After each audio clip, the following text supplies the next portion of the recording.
Bismillahirrahmanirrahim. Assalamualaikum warahmatullahi wabarakatuh.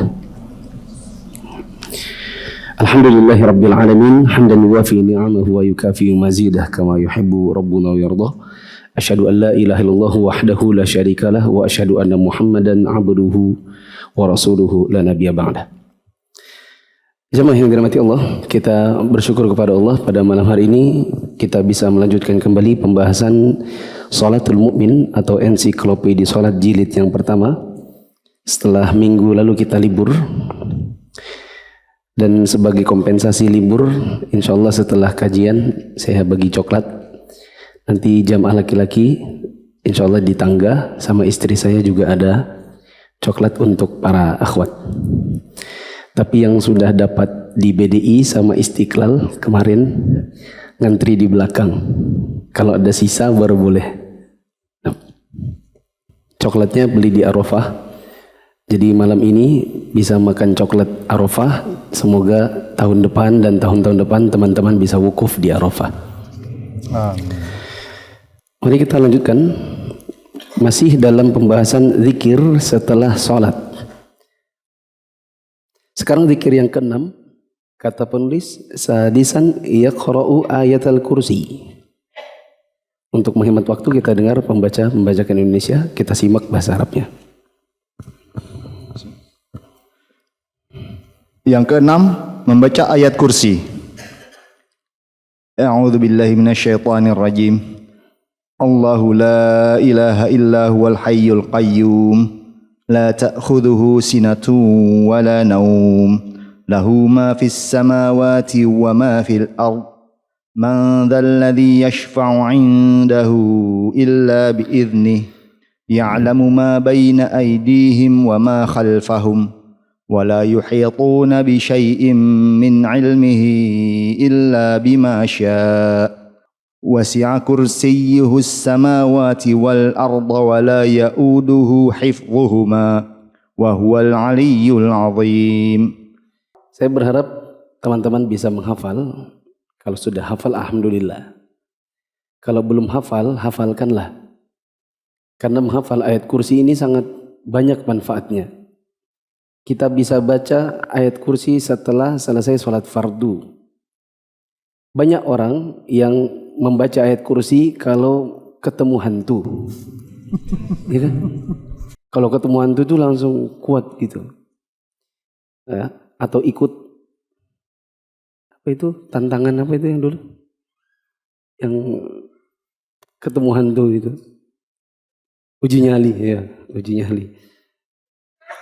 Nah, bahkan mungkin pesertanya menghafal dulu ayat kursi sebelum ikut uji nyali. Yang jelas menghafal ayat kursi ini sangat banyak manfaatnya untuk zikir pagi petang, untuk zikir setelah sholat. Bahkan memang untuk bisa menghindari dari gangguan syaitan. Sebagaimana dalam hadis riwayat Bukhari, ketika Abu Hurairah bertemu dengan syaitan 3 kali. Ya, di pertemuan pertama dan kedua ditangkapnya syaitan itu. Kemudian syaitan itu minta untuk dilepas, maka dilepas. Malam 1 dan malam 2. Malam 3 ketika ketangkap lagi, dia minta dilepas. Abu Hurairah kemudian mengatakan, saya tidak akan lepaskan kamu. Karena sudah 3 kali kamu sini mencuri. Maka syaitan itu mengatakan, kalau kamu lepaskan aku akan ajarkan kamu satu ayat yang kalau ayat ini kamu baca, maka syaitan-syaitan tidak akan berani mengganggumu. Nah, tergoda dengan iming-iming ilmu, maka Abu Hurairah kemudian melepaskan syaitan ini. Lalu syaitan itu mengajarkan apa? Ayat kursi. Ya, kemudian esoknya Abu Hurairah lapor kepada Nabi, maka Nabi mengatakan, fa innahu qad sadaqaka wa huwa kadzub. Itu syaitan adalah pembohong, tapi dalam perkara ini dia benar, dia jujur kepadamu. Berarti perkataan syaitan bahwa ayat kursi ini bisa menghindarkan seseorang dari gangguan syaitan itu benar. Ya. Maka sayang kalau kemudian seorang penuntut ilmu tidak hafal ayat kursi. Sayang kalau tidak hafal ayat kursi. Nah, lanjut. Artinya, Allah tidak ada ilah yang berhak untuk diibadahi melainkan Dia.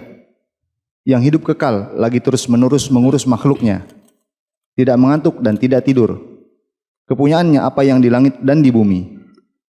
Siapakah yang dapat memberi syafaat di sisi Allah tanpa izinnya? Allah mengetahui apa-apa yang di hadapan mereka dan di belakang mereka. Dan mereka tidak mengetahui apa-apa dari ilmu Allah, melainkan apa yang dikehendakinya. Kursi Allah meliputi langit dan bumi, dan Allah tidak merasa berat memelihara keduanya. Dan Allah Maha Tinggi lagi Maha Besar. Surat Al-Baqarah ayat 255. Hal itu didasarkan pada hadis Abu Umamah radhiyallahu anhu.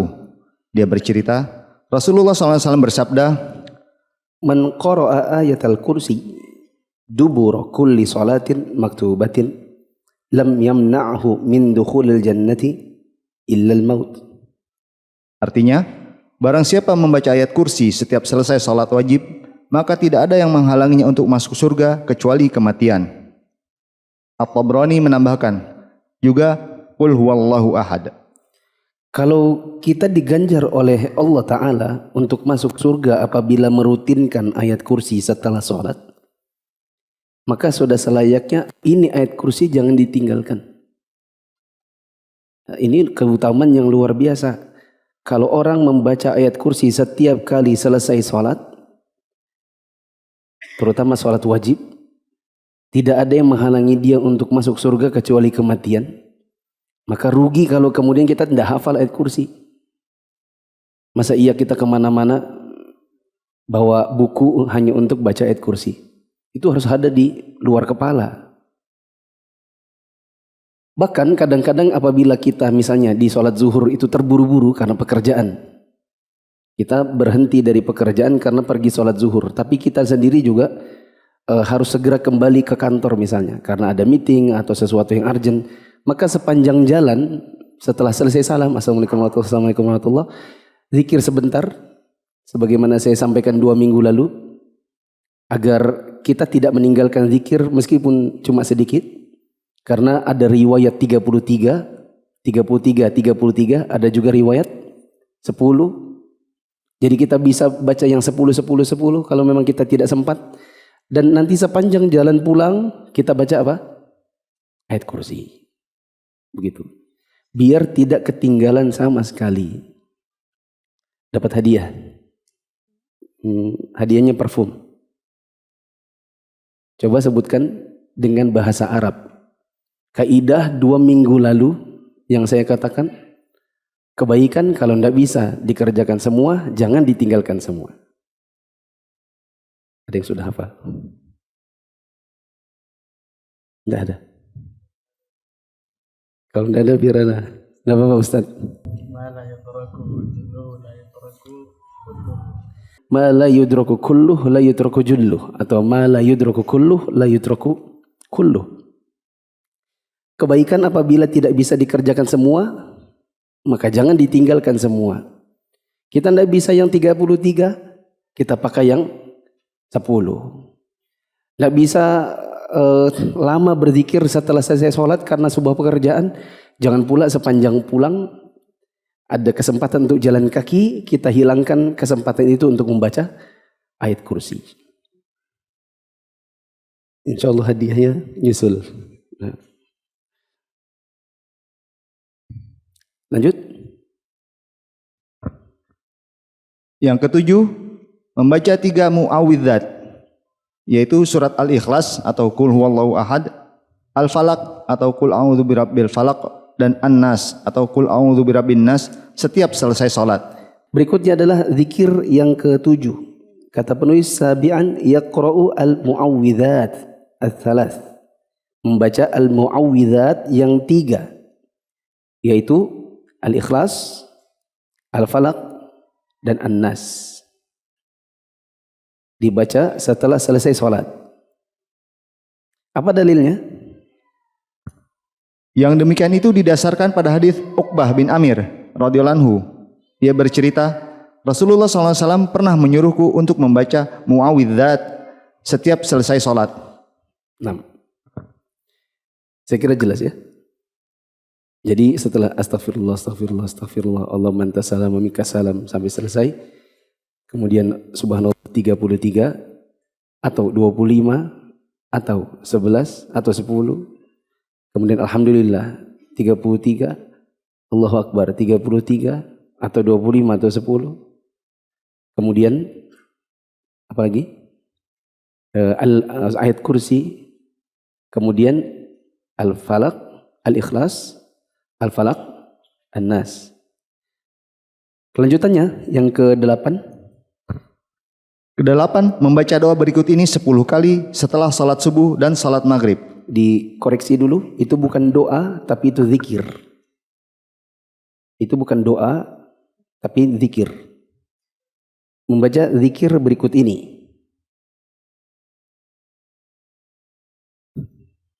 Nanti tim korektor tolong di posting di grup. Yaitu la ilaha illallah. Coba ikuti. La ilaha illallah.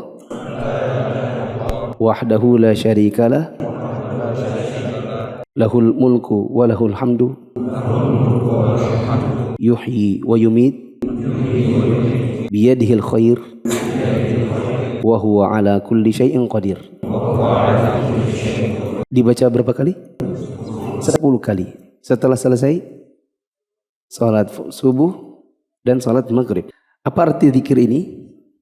Artinya, tidak ada ilah yang berhak diibadahi selain Allah semata. Tiada sekutu baginya. Miliknya segala kerajaan dan pujian, yang menghidupkan dan mematikan. Di tangannya semua kebaikan, dan Dia Maha Kuasa atas segala sesuatu. Adapun hal itu didasarkan pada hadis Abu Dzar, Muadz, Abu Ayyash Ar-Rizki, Abu Ayyub, Abdurrahman bin Ghanim Al-Ash'ari, dan Abu Darda, Abu Umamah, serta Imarah bin Syabib As-Sibai radhiyallahu anhum. Secara keseluruhan, di dalam hadis mereka disebutkan bahwa barang siapa membaca doa tersebut setelah salat maghrib atau subuh 10 kali, maka Allah akan mengirimkan malaikatnya yang akan melindunginya dari syaitan sampai pagi hari, dari pagi hari sampai sore hari. Dan dia akan ditinggikan 10 derajat. Selain itu, dia juga akan senantiasa terpelihara dari segala yang tidak disukai pada harinya itu. Ditetapkan juga baginya 10 kebaikan, dihapuskan darinya keburukan dosa-dosa besar. Zikir itu baginya sebanding dengan 10 budak wanita yang beriman. Pada hari itu, dia tidak akan tersentuh oleh dosa, kecuali dosa syirik kepada Allah. Dia menjadi orang yang paling baik amalannya, kecuali seseorang yang mengunggulinya dalam hal ucapan. Ya. Banyak sekali keutamaan yang didapatkan bagi orang yang membaca la ilaha illallah wahdahu la syarikalah lahul mulku wa lahul hamdu yuhyi wa yumit biyadihil khair wa huwa ala kulli syai'in qadir 10 kali setelah selesai salat subuh dan maghrib. Di antaranya tadi disebutkan dia akan dikirimkan untuknya malaikat yang akan menjaga dia dari syaitan. Akan terpelihara dari pagi sampai sore, sore sampai pagi. Akan ditinggikan untuknya 10 derajat. Dia akan dijaga dari hal-hal yang dibencinya di hari tersebut. Allah akan mencatat untuknya 10 kebaikan. Allah akan menghapuskan 10 dosa. Kemudian zikir-zikir ini seperti memerdekakan 10 orang budak mukminah. Dan dia akan terbebas dari dosa di hari itu kecuali dosa syirik. Dia termasuk di antara orang yang paling baik dalam beramal di hari tersebut kecuali orang yang mengucapkan lebih banyak daripada dirinya. Zikir yang ke-9. Tapi ini bukan zikir melainkan doa. Ke-9 adalah doa Allahumma, coba sama-sama. Inni as'aluka ilman nafi'an wa rizqan thayyiba wa amalan mutaqabbala. Artinya? Yang artinya, ya Allah, sesungguhnya aku memohon kepadamu ilmu yang bermanfaat, rezeki yang baik, dan amal perbuatan yang diterima. Nah, ini 3 hal yang kita sangat butuhkan setiap harinya, teman-teman. Kita butuh ilmu yang bermanfaat. Kalau orang jahil tidak dapat ilmu dari Allah Ta'ala, kasihan. Contoh, baru dengar kemarin pagi dalam salah satu sesi tanya jawab ada pertanyaan, Ustadz, saya menikah sama suami sudah belasan tahun Dan dalam pernikahan kami sudah tak terhitung berapa kali suami ngucap talak. Padahal kuota talak buat laki-laki itu berapa? Maksimal 3. Ini tidak terhitung katanya. Berapa kali dia ucap talak. Nanti habis talak, rujuk. Rujuknya cuma sekedar berhubungan. Talak, nanti ketawa-ketiwi berhubungan. Udah nggak terhitung katanya. Padahal kalau kita mengembalikan kepada hukum syar'i, di luar dari fatwa, kalau hukum syar'i standarnya adalah laki-laki itu jatahnya cuma 3 kali. Lebih dari itu maka istrinya sudah bukan istrinya lagi. Istrinya harus nikah dulu dengan orang lain, sudah dijima oleh suami barunya, baru boleh kembali. Itu pun tidak boleh diatur. Harus mengalir natural. Tidak boleh pakai perjanjian. Nah, apa kata Ustadz yang ditanya? Ini adalah gambaran tentang pasangan suami istri yang tidak memiliki ilmu. Kalau dia berilmu, tentu dia akan tahu tentang hukum-hukum berkaitan dengan perceraian. Nah, kita membutuhkan ilmu yang bermanfaat, maka kita minta setiap hari dengan doa ini, Allahumma inni as'aluka ilman nafi'a. Kita butuh juga setiap hari rizqan thayyibah. Karena kalau kita berangkat keluar dari rumah pulang bawa rezeki yang haram, maka kita tanggung dosa kita. Kemudian kita juga memberikan makan haram ini kepada anak dan istri kita. Kemudian kita juga butuh amalan mutaqabbala, yaitu amal yang diterima. Jangan sampai seseorang sudah letih untuk beramal, bangun subuh, ditutup dengan ibadah di malam hari, yaitu salat isya. Ternyata sholat-sholatnya tidak ada yang diterima. Sedekahnya tidak ada yang diterima. Maka kita meminta kepada Allah 3 hal ini. Ilmu bermanfaat, rezeki yang baik dan halal, dan juga amal yang diterima. Kapan dibaca ini? Hal tersebut didasarkan pada hadis Ummu Salamah radhiyallahu anha. Oh, tadi sudah dibacakan? Atau tidak ada terjemahnya? Dibaca ini ba'da salami min salatil fajr. Hah? Oh iya. Oh, di hurufnya. Ya, silakan. Poin ke-10. Kok 10? 8 ya. Ini ngaco penomorannya Ustaz. Oh, coba sih. Huruf tapi ngaco. Ya kan? Di G, huruf G, harusnya I, membaca doa ini setelah salam selesai sholat subuh. Ini yang saya maksud. Karena kalau di bukunya disebutkan tasi'an Allahumma inni as'aluka ilman nafi'a wa rizqan thayyiban wa amalan mutaqabbala ba'da salam min salatil fajr. Kapan kita baca doa ini? Jawabannya adalah setelah selesai salam, yakni setelah selesai sholat subuh. Setelah astagfirullah, astagfirullah, astagfirullah, Allahumma anta salam dan seterusnya, nanti ada tambahan Allahumma inni as'aluka ilman nafi'a dan seterusnya. Apa dalil dari doa ini? Silakan. Hal tersebut didasarkan pada hadis Ummu Salamah radhiyallahu anha. Nabi SAW setelah salat subuh, yakni setelah salam mengucapkan Allahumma inni as'aluka ilman nafi'a dan seterusnya. Yang artinya, ya Allah, sesungguhnya aku memohon kepadamu ilmu yang bermanfaat. Yang ke-10, yang J, harusnya J poinnya. Poin J atau yang ke-10, membaca doa berikut ini. Rabbi, coba dibaca sama-sama. Rabbi qini adzabaka yawma tab'atsu ibadak. Yang artinya, ya Rabbku, lindungilah aku dari adabmu pada hari ketika engkau bangkitkan hamba-hambamu. Hal itu didasarkan pada hadis Al-Bara radhiyallahu anhu. Dia berkata, kami pernah mengerjakan salat di belakang Rasulullah SAW. Dan kami ingin agar kami berada di sebelah kanan beliau, sehingga beliau akan menghadapkan wajah beliau kepada kami. Lebih lanjut dia bercerita, Lalu aku mendengar beliau mengucapkan, Rabbi qini adzabak yauma tab'atsu au tajma'u ibadak. Yang artinya, ya Rabbku, lindungilah aku dari azabmu pada hari engkau bangkitkan atau engkau kumpulkan hamba-hambamu. Lanjut ke 11.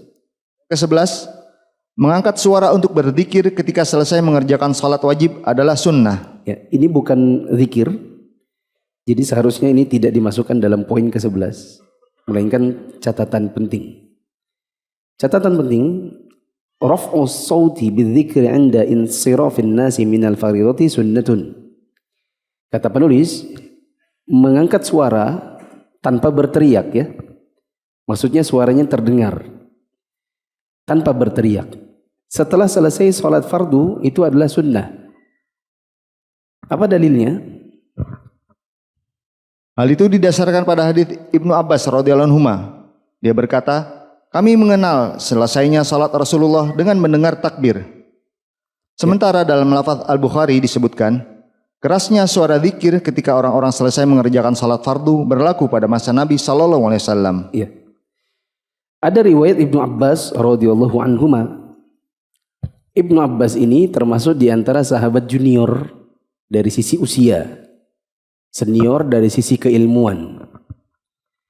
Waktu dia masih kecil, dia terbiasa berada di soft terbelakang. Untuk mengetahui selesainya sholat di depan, kalau di zaman sekarang kan imam itu pakai mic. Jadi di tempat ibu-ibu pun terdengar. Kalau di zaman dahulu kan tidak ada pengeras suara. Jadi kalau sahabat sedang banyak, maka yang belakang-belakang anak-anak kecil bisa tahu selesainya sholat itu dengan mendengar suara takbir. Maksudnya itu seperti ini. Nabi SAW mengucapkan salam. Assalamualaikum warahmatullah. Assalamualaikum warahmatullah. Maka para sahabat juga. Assalamualaikum warahmatullah. Assalamualaikum warahmatullah. Allahu Akbar, Allahu Akbar, Allahu Akbar. Mereka mengucapkan takbir 3 kali. Cuma ini pengamalan di sebagian daerah jarang dilakukan, sebagian daerah memang disemarakkan. Ya, kalau di Indonesia kita memang terbiasa Assalamualaikum warahmatullah, Assalamualaikum warahmatullah. Terus kita membacanya lirih. Astagfirullah, astagfirullah. Tapi kita dapati di tempat-tempat yang lain, di sebagian pondok, mereka takbir dengan keras. Allahu Akbar, Allahu Akbar, Allahu Akbar. Insya Allah perbuatan takbir 3 kali dengan suara terdengar keras, dengan yang astagfirullah, astagfirullah, astagfirullah. Dua-duanya adalah pengamalan yang boleh. Boleh ini, boleh itu. Kita juga dulu di kajian Syekh Shalih bin Fauzan, di kajian Syekh Sa'ad Syatri, di kajian Syekh Sa'ad Al-Khuslan. Kita kalau dengar selesai kajian kadang-kadang sholat. Ya. Habis selesai sholat Isya misalnya, kajiannya kan maghrib. Setelah maghrib, kajian Isya. Nah di sholat maghrib, di sholat Isya, ada sebagian masyayikh yang di masjidnya kita dengar Allahu Akbar, Allahu Akbar, Allahu Akbar. Di sebagian masjid yang lain, para masyayikh cuma astagfirullah, astagfirullah, astagfirullah. Jadi boleh ini, boleh itu, insya Allah. Lanjut. Al-Hafidh Ibnu Hajar Al-Asqalani rahimahullah berkata, yang dimaksudkan dengan meninggikan suara dalam berzikir adalah bertakbir, seakan-akan mereka memulai takbir setelah salat sebelum tasbih dan tahmid. Kata Ibnu Hajar, fakana al-muradu anna raf'a as-sauti bidzikri ay at-takbir. Maksud perkataan Ibnu Abbas, kami mendengar suara keras, maksudnya itu adalah takbir. Orang mengucapkan Allahu Akbar, Allahu Akbar, Allahu Akbar. Konsekuensi dari pemahaman ini bahwa mereka mengucapkan takbir sebelum subhanallah, subhanallah, subhanallah, subhanallah. Alhamdulillah, alhamdulillah, alhamdulillah. Bisa dipahami? Konsekuensinya demikian. Tapi seandainya ada yang mengucapkan subhanallah duluan, kemudian tahmid duluan, baru kemudian takbir ketiga, itu juga boleh. Sebagaimana sudah kita baca pada pertemuan 2 minggu yang lalu. Lanjut. itu akan tampak jelas di dalam hadis Abu Hurairah radhiyallahu anhu bahwasanya Abu Salih pernah berkata, Allahu Akbar, subhanallah, alhamdulillah, Allahu Akbar, subhanallah, alhamdulillah, hingga seluruhnya berjumlah 33 kali. Sudah, gitu aja. Oh, ada kata-kata fabada bit takbir. Berarti dia memulai dengan takbir. Di situ enggak ada. Oh. Boleh ditambahkan. Ada riwayat Abu Hurairah bahwa Abu Salih kalau berzikir dia bukan subhanallah, subhanallah, subhanallah, alhamdulillah, alhamdulillah, Allahu akbar, Allahu akbar, Allahu akbar. Bukan begitu. Tetapi Allahu akbarnya duluan. Allahu akbar, Allahu akbar, Allahu akbar, subhanallah, alhamdulillah, alhamdulillah. Dan ini menunjukkan bahwa dimulai dengan takbir juga boleh. Bisa dipahami? Maka ini menjadi jawaban. Ada pertanyaan sebagian teman-teman, Ustadz, saya main di masjid pondok A, kebetulan lewat tak sholat di situ. Orang membaca Allahu Akbar, Allahu Akbar, Allahu Akbar, baru astagfirullah, Allahumma anta salam minka salam, gitu. Kok ada takbir 3 kali keras itu kenapa? Jawabannya riwayat ini. Kok kita jarang? Ya kita pakai riwayat yang lain. Dengan memulainya astagfirullah, astagfirullah, astagfirullah, Allahumma anta salam minka salam, dan seterusnya. Baru subhanallah 33, alhamdulillah 33, takbirnya baru 33. Bisa dipahami teman-teman? Selesai? Atau masih ada lagi? Bab baru. Di buku yang saya pegang ini ternyata bukan bab baru, masih ada lagi. Ya, yaitu setelah zikir maka sholat sunnah rawatib. Nah, cukup panjang ternyata penjelasannya, tapi sebaiknya tidak usah karena nanti insya Allah akan datang di bab tersendiri tentang sholat sunnah rawatib. Begitu. Maka kesimpulannya teman-teman, coba kita mulai dari awal zikir setelah sholat. Dari yang zikir pertama kali. Yuk kita murojaah, anggap saja kita selesai dari sholat. Assalamualaikum warahmatullahi. Assalamualaikum warahmatullahi. Yuk kita baca sama-sama.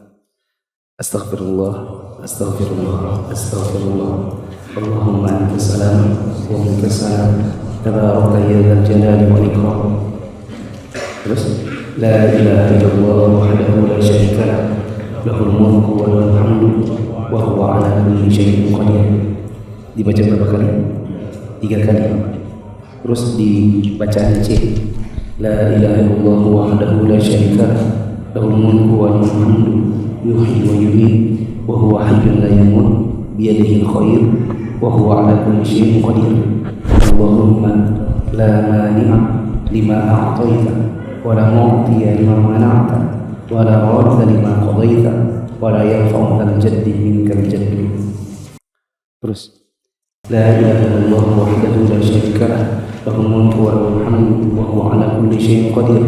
La haula wa la quwwata illa billah. La ilaha illallah la na'budu illa iyyah. Ahlan ni'am wal fadl wal thana'il hasan. La ilaha illallah mukhlishina lahu ad-din wa lahu karihal kafirun. Kemudian subhanallah berapa kali? Berapa kali? Atau 25 atau 10. Lalu alhamdulillah berapa kali? 33 atau 25 atau 10. Kemudian takbir Allahu Akbar berapa kali? 33 atau 25 atau 10. Boleh juga bukan 33 tetapi langsung sepaket sebanyak 33. Subhanallah, alhamdulillah, Allahu Akbar 1. Subhanallah, alhamdulillah, Allahu Akbar 2 sampai 33. Jadi boleh dipisah-pisah, boleh langsung disambung. Variasinya banyak, kita lompati saja. Setelah itu ayat kursi sama-sama. Halaman 318 sama-sama. Allahu la ilaha illa huwal hayyul qayyum la ta'khudhuhu sinatun wa la nawm lahu ma fis samawati wa ma fil ardh ma dzal ladzi yashfa'u 'indahu illa bi idhnihi يعلم ما بين أيديهم وما خلفهم ولا يحيطون بشيء من علمه إلا بما شاء وسع كرسيه السماوات والأرض ولا يؤوده حفظهما وهو العلي العظيم. Terus baca apa? Al-Ikhlas, Al-Falaq, An-Nas. 1, 2, 3. Bismillahirrahmanirrahim. Qul huwallahu ahad, Allahus samad, lam yalid wa lam yulad wa lam yakul lahu kufuwan ahad. Terus Bismillahirrahmanirrahim. Qul a'udzu birabbil falaq, min syarri ma khalaq, wa min syarri ghasiqin idza waqab, wa min syarri nafathati fil 'uqad, wa min syarri hasidin idza hasad. An-Nas. Bismillahirrahmanirrahim. Qul a'udzu birabbin nas, malikin nas, ilahin nas, min syarri waswasil khannas, alladzi yuwaswisu fi sudurin nas, minal jinnati wan nas. Lanjut yang bawahnya. La ilaha illallah wahdahu la syarika lah, lahul mulku wa lahul hamdu, yuhyi wa yumiit, biyadil khair wa huwa ala kulli syai'in qadir. Ini dibaca berapa kali? 10. Salat apa? Subuh dan maghrib. Lanjut di bawahnya. Allahumma inni as'aluka ilman nafi'an wa rizqan thayyiban wa amalan mutaqabbala. Ini dibacanya untuk salat subuh. Lanjut. Rabbi qini adzabaka yawma tab'atsu ibadak. Nah. Mungkin ini yang kita bisa baca. Catatan boleh dicatat dekat situ. Catatan. Variasi zikir ini boleh dibaca semua, boleh dipilih. Variasi bacaan zikir-zikir ini boleh dibaca semua, boleh dipilih. Maksud saya dipilih adalah misalnya kadang-kadang kita terburu-buru. Entah pekerjaan, entah jadwal penerbangan, entah karena kita sedang safar, entah karena kita rombongan. Ya, sehingga kita tidak mungkin memaksakan diri untuk membaca panjang-panjang sementara orang lain menunggu. Begitu. Maka boleh dipilih. Kalau cuman astagfirullah, astagfirullah, astagfirullah, mantasalam kasalam, kemudian subhanallah, subhanallah cuma 10-10 aja. Kemudian ayat kursi langsung pergi, boleh. Ya. Jadi boleh dibaca semua, boleh dipilih. Catatan kedua, kalau tidak bisa 33, maka baca 25 atau 10. Bila tidak bisa 33, maka baca yang 25 atau 10.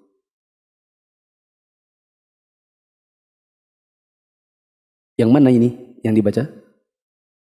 Subhanallah, alhamdulillah, Allahu Akbar. Ketiga,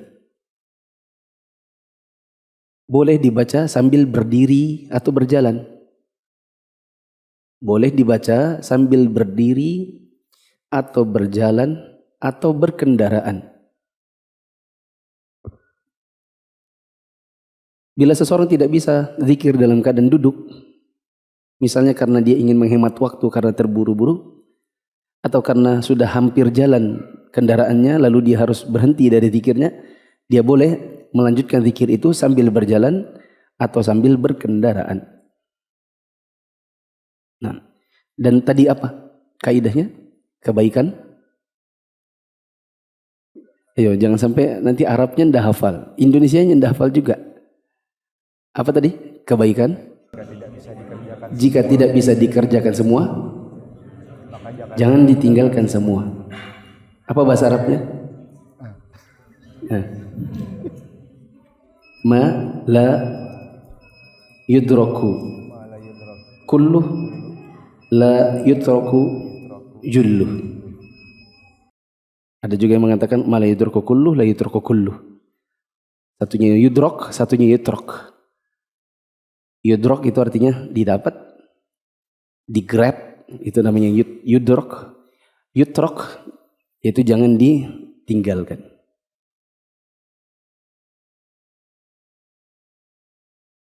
Sebenarnya kaidahnya bunyinya adalah apa-apa yang tidak bisa didapatkan semua, jangan ditinggalkan semua. Tapi saya langsung menerjemahkan apa-apa ini kepada kebaikan. Karena jangan sampai kaidah ini dipakai juga buat keburukan. Ya. Misalnya dia punya beberapa pos riba. Dia bilang kalau tidak bisa didapat semua, jangan ditinggalkan semua. Tapi itu riba melulu. Ya kan? Kaidah ini tidak bisa dipakai buat keburukan.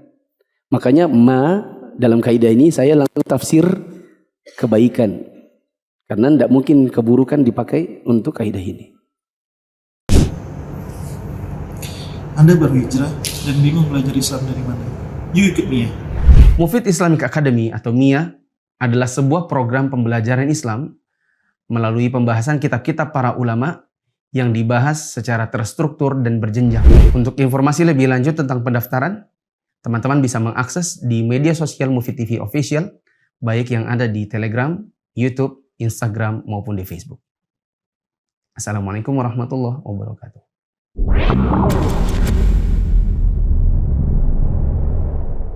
Ikut MIA, belajar agama jadi lebih menyenangkan dan bersumber dari kitab para ulama. Ingin belajar agama secara bertahap? Yuk ikut MIA, belajar secara runut dari kitab-kitab ulama. Teman-teman yang dirahmati Allah, coba buka daftar isi buku ini, yang buku Indonesianya. Kajian ini sudah setahun lebih, tahun lebih. Atau mungkin malah hampir 2 tahun ya. Kita sudah belajar apa saja. Karena kita lihat ini bukunya udah setengah. Kan? Bukunya udah setengah. Berarti dalam setahunan ini kita belajar, coba lihat daftar isinya. Kita belajar pengertian toharoh dan macam-macamnya. Macam-macam najis. Tentang air kencing dan kotoran manusia, darah haid, jilatan anjing, darah mengalir, daging babi, bangkai, air wadi, air madhi, air mani, binatang jalalah, tikus, kencing binatang yang tidak boleh dimakan dagingnya. Bagaimana kalau kita sholat dan di pakaian atau badan atau tempat kita ada najis? Lalu kita baru tahu hal itu. Tentang khomer, sampai pada masalah, ada yang ingat? Kalau kita bahas khomer dalam bab toharoh, sampailah kita juga sampai masalah kekinian. Di antaranya masalah parfum beralkohol. Bolehkah pakai parfum beralkohol? Kemudian tentang sunnah fitrah, yaitu sunat atau khitan. Mencukur bulu kemaluan, mencabut bulu ketiak, memotong kuku, mencukur kumis, memanjangkan jenggot, atau membiarkan jenggot, bersiwak, istinsyak, istinja, etika buang hajat, tentang wudu, apa yang mewajibkan wudu, keutamaan wudu, cara wudu, fardu, syarat, sunnah wudu, pembatal wudu. Kita sudah bahas mengusap khuf, mengusap penutup kepala, dan mengusap perban. Bagaimana kalau kita mau berwudu tapi di badan kita ada perban, ada pembalut, ada plester dan lain-lain. Kita sudah bahas mandi junub. Apa yang mengharuskan kita mandi junub? Apa yang tidak boleh dikerjakan saat junub? Bagaimana cara mandi junub? Dan apa mandi yang sunnah dengan cara seperti mandi junub? Kemudian tentang tayammum. Kapan kita boleh tayammum? Bagaimana cara tayammum? Kita sudah belajar haid, nifas, istihadah, dan beser. Atau tidak bisa menahan kencing atau tidak bisa menahan BAB. Kita sudah bahas tentang istihadah. Membahas tentang solat, hukum solat, kedudukan solat, keistimewaan solat, hukum meninggalkan solat, keutamaan solat, tentang azan dan iqamah, tentang syarat solat, tentang tata cara solat, dan diakhiri dengan zikir setelah solat. Maka ini sebuah keutamaan yang besar, apalagi kalau kita mengikuti kajian ini tanpa putus, ya, dan semoga Allah memberikan kepada kita pahala yang lebih baik, yang lebih sempurna dalam solat-solat yang kita kerjakan karena kita mempelajarinya secara mendetail. InsyaAllah di pertemuan-pertemuan berikutnya kita akan bahas rukun wajib solat dan sunnah solat yang dimakruhkan dan yang membatalkan solat, sujud sahwi, solat sunnah, dan solat jamaah. Maka selesailah kajian jilid 1 ini. Ada pertanyaan?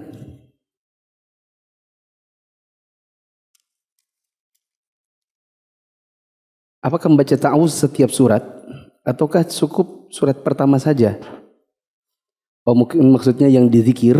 Zikir tadi ada Al-Ikhlas, Al-Falaq, An-Nas, maka ta'awuznya cukup yang pertama saja.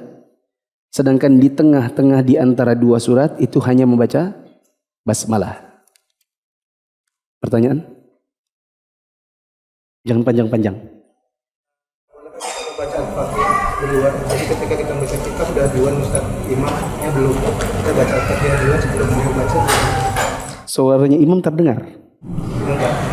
Nanti dia baca sesuai maghrib. Tapi kita ikutannya udah selesai duluan. Kita baca Salat maghrib atau salat yang suaranya imam terdengar, kita udah selesai iftitah, imamnya belum selesai. Bolehkah kita Al-Fatihah duluan? Jawabannya enggak usah. Pendapat yang lebih kuat adalah cukup dengarkan bacaan imam. Dan untuk ikhtilaf ini saya enggak usah panjang-panjang karena sudah pernah dipanjangkan. Jadi intinya iftitah kita selesai, diam dulu, tunggu imam baca Al-Fatihah, maka cukup dengarkan Al-Fatihahnya imam. Pertanyaan?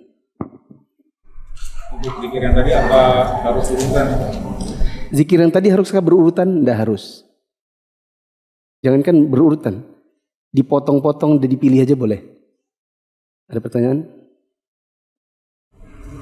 Terkait zikir setelah sholat, kita zikir pagi lagi. Apakah kita ulang atau sendiri-sendiri? Sudah ada zikir setelah sholat. Bolehkah apa zikir paginya dibaca lagi? Iya, dibaca lagi. Bila mau digabung, boleh. Ada zikir setelah sholat, ada zikir pagi petang. Sholat subuh udah baca zikir, sholat asar udah baca zikir, ada lagi zikir pagi petang. Kemudian ini bacanya sendiri-sendiri atau bolehkah di mix?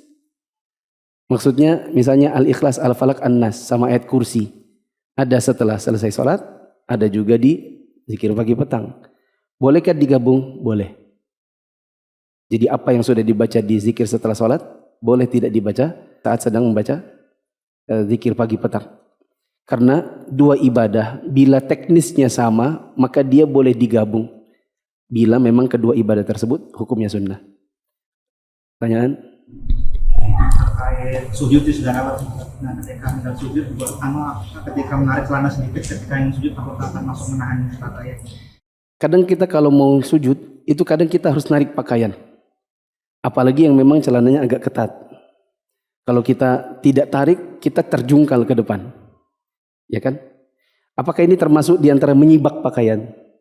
Sebagian ulama ada yang mengatakan itu termasuk menyibak pakaian. Sebagian lagi mengatakan boleh karena itu kebutuhan. Ya, sebagian teman-teman itu terutama yang badannya besar. Itu mungkin kalau pakai gamisnya nggak ditarik dulu, dia kesan apa? Celana yang bagian dalamnya, celana dalamannya itu kalau nggak ditarik dulu, itu bisa mengetatkan di lututnya dan dia malah kesulitan. Maka sebagian ada yang mengatakan itu bagian dari menyibak pakaian yang dimakruhkan, sebagian lagi mengatakan tidak mengapa karena itu kebutuhan. Jadi yang bagaimana? Antum lebih tahu. Antum harus apa dengan baju antum? Kalau memang antum punya kebutuhan untuk menariknya sedikit, maka insya Allah tidak mengapa. Jika salah satu 7 anggota badan tidak menempel saat sujud, apakah sah? Jawabannya tidak sah. Harus nempel ke bawah, terutama hidung dan jari-jari kaki yang saat sujud seringkali terangkat. Jidatnya kena, hidungnya enggak kena. Atau ujung jari kakinya itu nempel pertamanya aja lalu terangkat. Maka ini tidak boleh. Bagaimana kalau kita lupa mengucapkan Samiallahu liman hamidah? Nanti insya Allah datang di bab minggu depan. Insya Allah. Untuk rakaat 1 dan 2 pada sholat zuhur dan asar, setelah membaca surat pendek, apakah boleh membaca surat pendek yang lain? Atau dia menunggu imam? Kalau memang sudah selesai dan imamnya belum selesai, kita mau ruku kan tidak boleh duluan. Ya, masa kita makmum ruku duluan? Lama betul imamnya ini katanya. Maka kita boleh baca setelah Al-Ikhlas. Oh, imamnya kayaknya amyatasa'alun nih. Kita tambah lagi boleh. Kalau nggak selesai juga amyatasa'alun juga kita ya. Bukan apa-apa. Subhanakallahumma wa bihamdika asyhadu an la ilaha illa anta astaghfiruka wa atubu ilaik. Wassalamualaikum warahmatullahi wabarakatuh.